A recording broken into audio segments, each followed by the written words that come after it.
Alright class, today we will learn what types of land transportation there is. Does anyone know any examples? Yeah, I rode one to school. Jimmy, how many times do I have to tell you this? That a boat is not a land vehicle. I was talking about a car. Shh! Anyways, does anyone know any examples of a land vehicle? To answer your question, Mr. Know-It-all, there are different types of land transportation. For example, the car. They have four wheels which are covered in a special type of rubber called Butadiene rubber.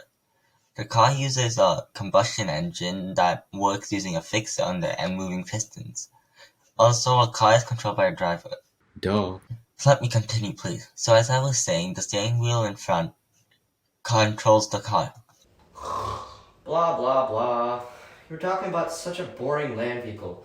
You want to know about a vehicle so fast that you can feel the wind rushing through your hair? A vehicle so cool that your body is the sole controller of how fast it goes? This got interesting. The vehicle is so fast it practically goes by itself. Out with it already. A bike! That was the most anticlimactic thing I've ever heard. I'm surprised to know what that means. Mr. Teacherman, I have a question. Oh, you again with questions. Well, I have to answer it. I guess that's what I'm paid for anyways. What is it? Are these other vehicles other than a bike and a car? No. Yes, plenty actually. Let's have someone in the class answer this question. I know a couple. Ah yes, enlighten us. Well, there are two different categories. Obviously, the four-wheeled vehicles, cars, buses, etc. Then there are the two-wheeled vehicles, bikes, motorcycles, and others I really don't know. Lastly, the vehicles without wheels. What? I don't know. Were vehicles without tanks. Mr. Teacherman, I have a question. Shut up! Anyways, the vehicles without wheels are tanks, my favorite.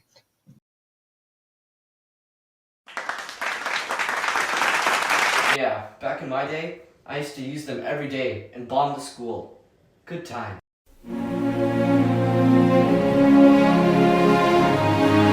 Yo, you're old. Say that again, and I'll have you on Putin. No, redo. Say that again, and I'll have Putin on you in no time.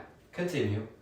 So anyways, four-wheeled vehicles use an engine like stated before. Two-wheeled vehicles use a chain to power the back wheel.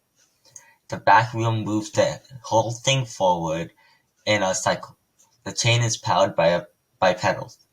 In a motorcycle, it's powered by a... Isn't it in the name?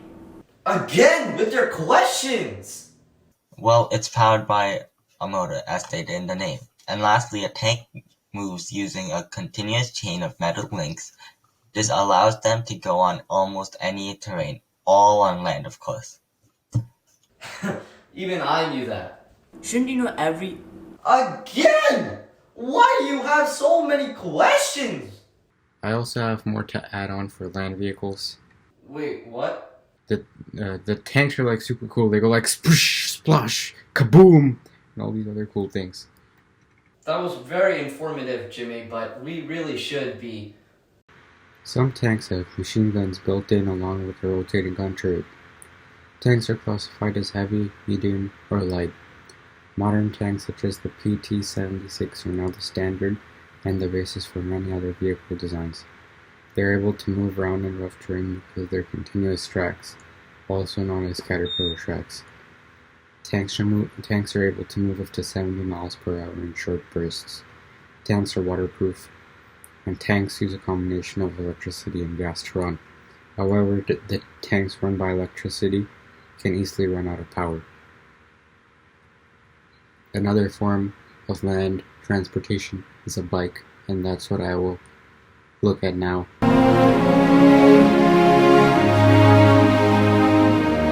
Bikes have been an easy way to travel for a long time. They were first invented back in the 1800s, and they moved using a gear and a metal chain connected to two pedals. When someone would push these pedals, it would make the chains and gears move, and because these gears were connected to one wheel back in the 1800s, that wheel would move, thus causing it to move. Now, however, these chains are connected to two wheels. Wow, Jimmy, that was actually pretty informative. Hi, Mr. Teachman, are there any other land vehicles? Marty, I swear, if you ask another question, I'm gonna flip. I can answer that. Go ahead. See, Marty, you should be more like this. There's a land vehicle called a train. Wowee, a train. It sounds complicated. Very complicated. Well, I guess it is. There are different ways a train can be powered. These days, most public transport trains are powered by electricity, usually supplied through a wire running on top of the train tracks, or from a third rail on the tracks. Another popular way for transporting goods is diesel. Lastly, trains may use steam, an old technique not regularly used anymore. This steam was produced from boiling water that produced energy and steam. Very nice. Mr. Teacherman, were there vehicles before, like, the 1800s? More questions, bro! When do you stop? But isn't that the point of a Again! I'll answer your question, Marty. So basically, there were animals which were used to transport things, mainly horses. Okay, class. Looks like I've taught you everything about land vehicles. Let's move on to sea vehicles. Mr. Teacherman, I have a question. Okay, fine, Marty. I'll answer just one question. Last question. Okay, so I realized that the entire time you haven't taught anything. Oh yeah. Yeah, I'm always the one giving information here. Class, I teach a collaborative version of teaching. No, you don't. Okay, I'm out.